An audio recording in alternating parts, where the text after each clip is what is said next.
Olá, pessoas! Dando a deslizadinha de sempre, aqui estou eu de novo para mais um episódio do Segunda Leitura.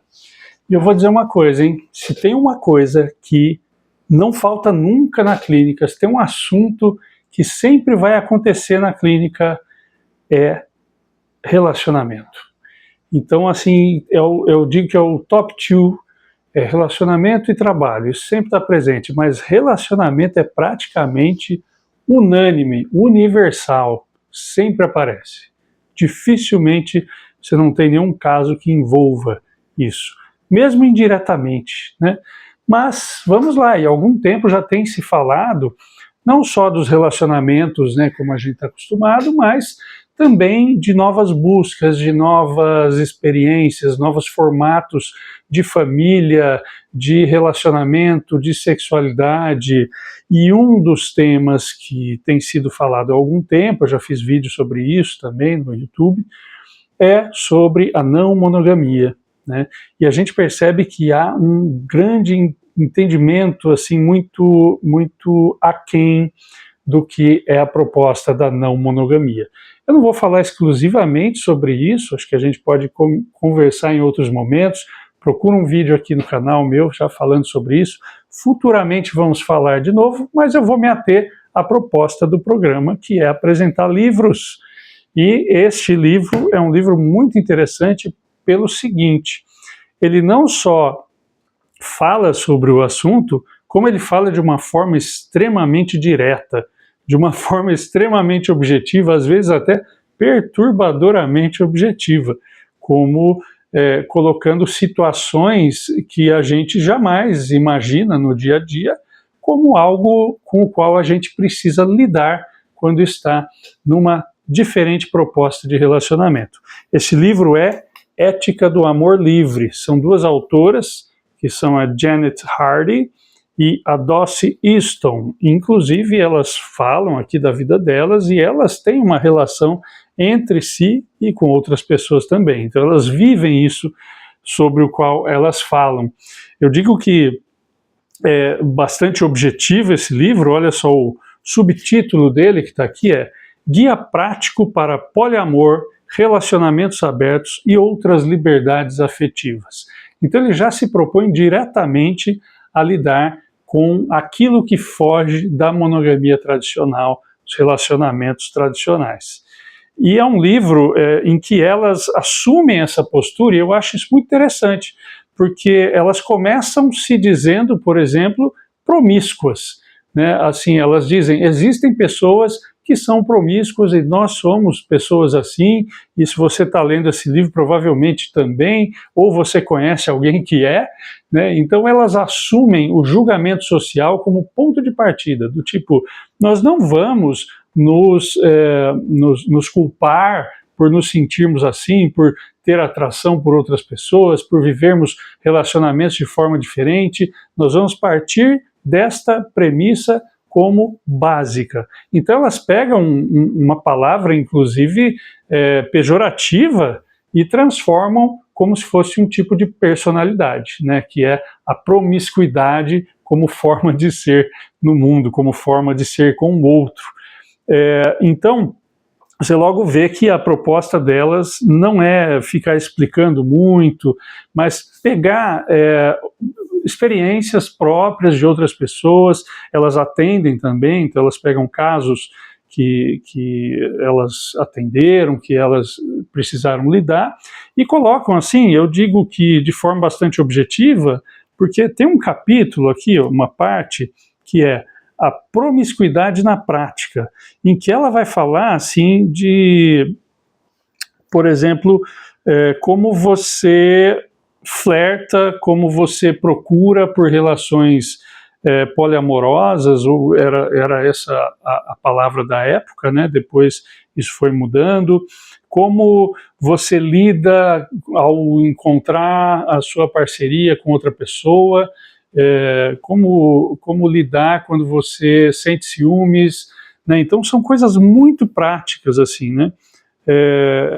E isso é que choca bastante, mas é extremamente interessante para quem está na clínica, para quem atende pessoas que vão trazer o tema de relacionamento, para quem atende casais, né, a gente precisa muito conhecer isso que vem sendo falado, perguntado e praticado por muitas pessoas, por muitos casais, por muitos trisais, por muitos grupos poliamorosos, né?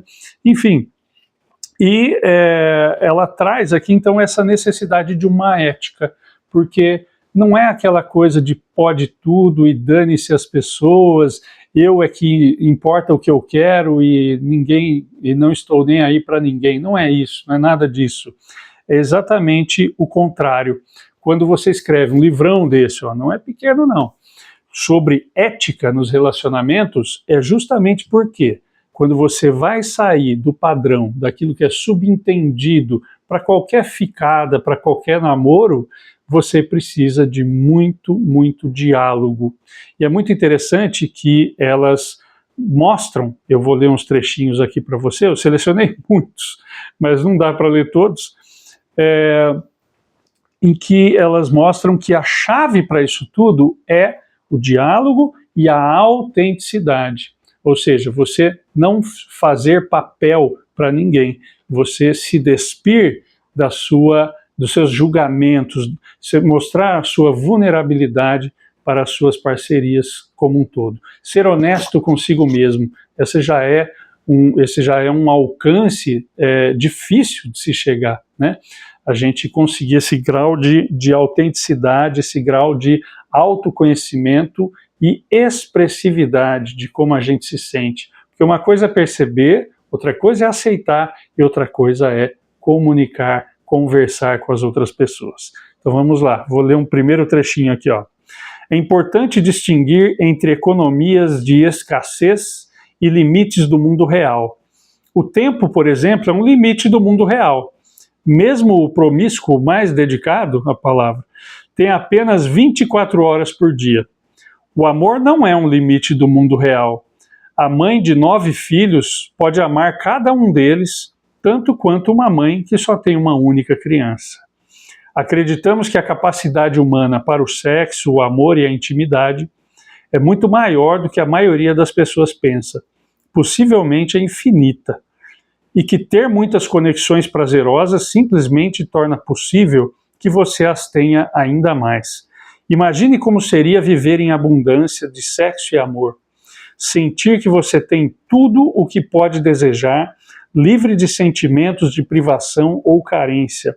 Imagine como você se sentiria forte se exercitasse os seus músculos de amor. E quanto amor teria para ofertar. Então elas colocam algo que é falado muitas vezes nos meios não monogâmicos e de poliamor, que não precisamos estreitar a nossa vaga, eu costumo usar essa metáfora, né? A nossa vaga única de relacionamento para apenas uma pessoa estacionar, né? Então assim, o amor é abundante. O que impede isso é que nosso aprendizado relacional vem de uma moralidade conservadora, tradicionalista, e como ela coloca aqui, né, da economia de escassez. Então a gente vem de uma origem antropológica em que era necessário economizar, era necessário não desperdiçar água, não desperdiçar suor, não desperdiçar sêmen, né? Então isso muda tudo completamente. Quem fala sobre isso também é a Geni Nunes, que é uma pessoa indígena, né? E ela mostra muito essa diferença. O que nós temos aqui na América, no Brasil, é uma abundância de natureza, diferente das origens da cultura ocidental, em que você tinha poucas terras pouco férteis, pouca água, pouca alimentação, de onde vem a cultura judaico-cristã, né? Então, vamos lá, vamos ler um outro trechinho aqui, que é o seguinte. Elas falam muito dos estilos de vida das pessoas, falam sobre família, sobre como lidar com esse tema com crianças, né? Mostrando que, diferente de muitos filmes, de muitas séries que colocam as relações não monogâmicas, ou abertas, ou poliamorosas, ou trisais, ele sempre coloca como uma forma passageira, né? Tem um filme recente que eu assisti e que mostrava exatamente isso. É só uma fase, vai passar, logo você volta para a tradição, que é o correto, entre aspas, né?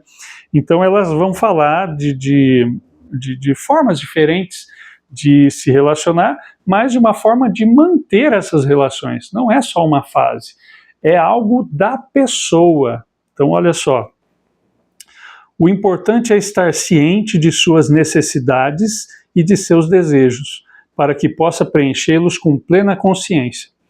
Se fingir que não tem necessidade de sexo, carinho ou apoio emocional, estará mentindo para si mesmo e acabará tentando satisfazer suas necessidades por métodos indiretos que não dão muito certo. As pessoas que agem assim frequentemente são chamadas de manipuladoras ou passivo-agressivas, termos que, em nossa opinião, se destinam a quem não descobriu como satisfazer suas necessidades de maneira direta. Quando você descobrir o que quer e pedir diretamente, vai se surpreender com a quantidade de sim que receberá. Então isso é o que eu estava dizendo no começo, é sobre autenticidade, é sobre vulnerabilidade, é sobre comunicação, é sobre você conseguir se conhecer, se aceitar e se expressar. Lembrando, gente, como eu vejo em vários debates sobre monogamia, não monogamia, ninguém é obrigado a mudar o seu tipo de relacionamento. Você pode manter uma relação monogâmica, mas isso não é da relação, isso é de cada pessoa. Se é o que elas dizem aqui, e alguns outros autores entendem dessa forma. Algumas pessoas tendem a se relacionar com uma pessoa só, algumas pessoas tendem a se relacionar com mais de uma pessoa, mas elas mostram as patologias relacionais que surgem disso. Por exemplo, tem uma relação que elas chamam de monogamia em série, que é a pessoa que namora, separa, ela só tem uma pessoa de cada vez, mas ela faz isso com uma frequência absurda, né? Então, assim, isso é monogamia? Essa pessoa está bem, está feliz nas relações, está saudável, não tem algo a se pensar aí, né? Então, esse debate de que não existem relações não monogâmicas, alguns autores dizem isso.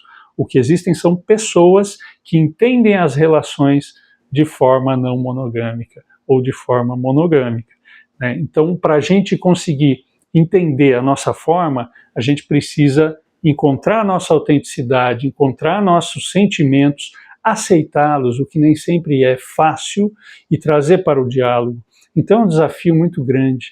Eu, pessoalmente, acho que precisa de muita terapia até a gente encontrar quem é a gente mesmo, né? E estar de verdade aberto para aceitar quando algo foge do meu controle, da minha previsão. Então, espero que vocês gostem desse livro. Tem vários outros sobre esse assunto, acho que é um assunto extremamente importante da gente estudar hoje em dia, e nós vamos ter que lidar com isso em algum momento no futuro na clínica. Então, assim, não adianta fugir, não adianta fingir que não está vendo, porque vai aparecer. E é melhor você estar bem munido para você não ficar anacrônico no tempo, mesmo que você não concorde, mesmo que você não viva esse tipo de relação. Mas a gente não pode obrigar os outros a viver as relações que a gente acha corretas ou não. Tá bom, gente? Muita ética, muito profissionalismo, e vamos lá, agora eu deslizo para ir embora e desligar. Tchau, tchau, até a próxima.